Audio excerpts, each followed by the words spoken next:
लोकन्यूज मराठी, आवाज लोकशाहीचा। तणांवर सर्वात दीर्घकाळ नियंत्रण, यूपीएलचं स्वीप पॉवर, सर्वात सुरक्षित, सर्वात परिणामकारक। आज खानापूर तालुक्यातील आळसन ग्रामपंचायतीत मुख्यमंत्री समृद्ध पंचायत राज अभियानाचा भव्य कार्यक्रम संपन्न झाला। या कार्यक्रमाला माननीय सुहास भैया बाबर, आमदार खानापूर, प्रमुख अतिथी म्हणून उपस्थित होते। तसेच सांगली जिल्हा परिषदेचे मुख्य कार्यकारी अधिकारी विशाल नरवाडे, उपविभागीय अधिकारी विटा डॉक्टर विक्रम बांदल, गटविकास अधिकारी डॉक्टर संताजी पाटील, उपमुख्य कार्यकारी अधिकारी शशिकांत शिंदे, विस्तार अधिकारी पंचायत समिती विटा योगेश्वर टोंपे आणि वसंत माळी यांची प्रमुख उपस्थिती होती। हा पुरस्कार अभियान आहे ज्याचा उद्देश स्थानिक स्वराज्य संस्थांना, ग्रामपंचायती, पंचायत समित्या, जिल्हा परिषद प्रोत्साहन देऊन त्यांच्या कामगिरीत सुधारणा करणे, कार्यसमर्थता वाढविणे आणि गावातील सर्वांगीण विकासाला चालना देणे आहे। हा अभियान वित्तीय वर्ष 2025 ते 26 पासून सुरू झालेला आहे। यावेळी आळसन गावचे सरपंच यांनी मान्यवरांचे पुष्प देऊन स्वागत केले।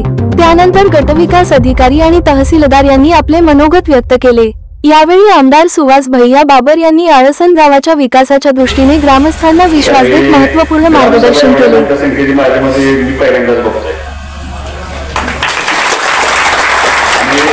सगळ्यात जास्त आनंद कशात झाला असेल? कशाच्या? महिला सगळ्या यावेळी मोठ्या संख्येने अधिकारी होतात।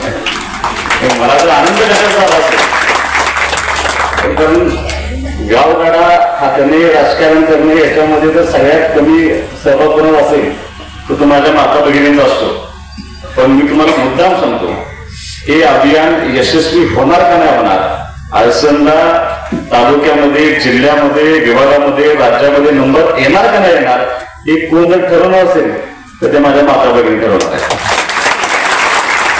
त्यांनी जर एवढा प्रचंड मोठा सहभाग दिला असेल, त्यांनी जर इथून पुढच्या काळामध्ये आपलं गाव चांगलं होण्यासाठी जर वेळ दिला तर मला 100% त्या ठिकाणी खात्री आहे की आपलं आळसंद त्या विभागामध्ये, राज्यामध्ये पहिला नंबर मिळवण्यामध्ये कुठेही अडचण येणार नाही। फक्त मला तुमच्या सगळ्यांची मदत या निमित्तानं 100% पाहिजे। कार्यक्रमाला मी वेळेत आलो, बरोबर 10 वाजता मी कार्यक्रमात ठिकाणी पोहोचलो होतो। मला 2 गावांचं निमंत्रण होतं आज। मग अशी मी आचार्य सांगितले की ग्रामसेवेला यावं आणि आम्ही स्पर्धेमध्ये भाग घेणारा तुम्ही आलं पाहिजे।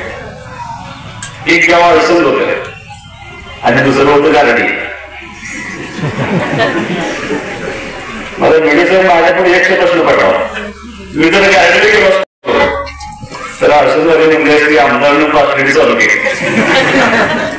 त्यामुळे मी गारडीला गेलो नाही, त्यांना म्हणलं तुमच्या पद्धतीनं तुम्ही तुमचं काम करा, मी आळसनला कार्यक्रमाला निघालोय। इथं येण्याचं उद्दिष्ट मी इथं आल्यानंतर मेडो साहेबांना पण सांगितलं, कारण मी ज्यावेळेला पंचायत समितीला उपसभापती म्हणून काम करत होतो, जिल्हा परिषदला उपाध्यक्ष म्हणून काम करत होतो, वाईट वाटून घेऊ नका, पण त्यावेळेला आळसनमध्ये एकही प्रशासकीय अधिकारी यायला तयार नव्हता।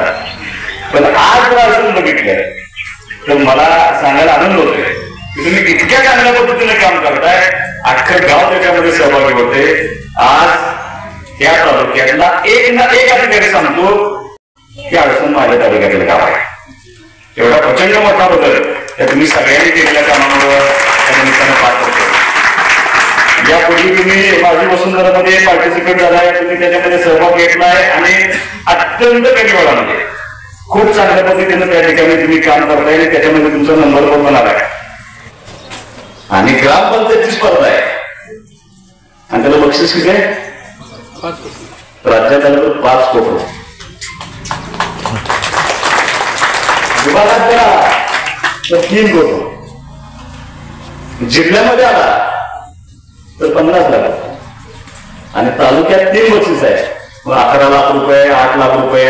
मला असं वाटतं की एवढी मोठी स्पर्धा यापूर्वी अभियानाच्या मार्फत आपल्या गावाचा विकास होण्याची एक मोठी संधी आपल्याला मिळाली। या संधीत सहभागी व्हा, सगळ्यांनी सहकार्य करा, सगळे घटक बसून एकत्र येऊन ही अभियान यशस्वी होण्याची मदत करावी अशा अपेक्षाची विनंती करतो। माझ्याकडून जी मदत लागेल ती सगळी मदत करण्याचं अधिवेशन मी तुम्हाला या व्यासपीठावर देतो। तुम्हाला शुभेच्छा देऊन थांबतो। जय हिंद, जय महाराष्ट्र।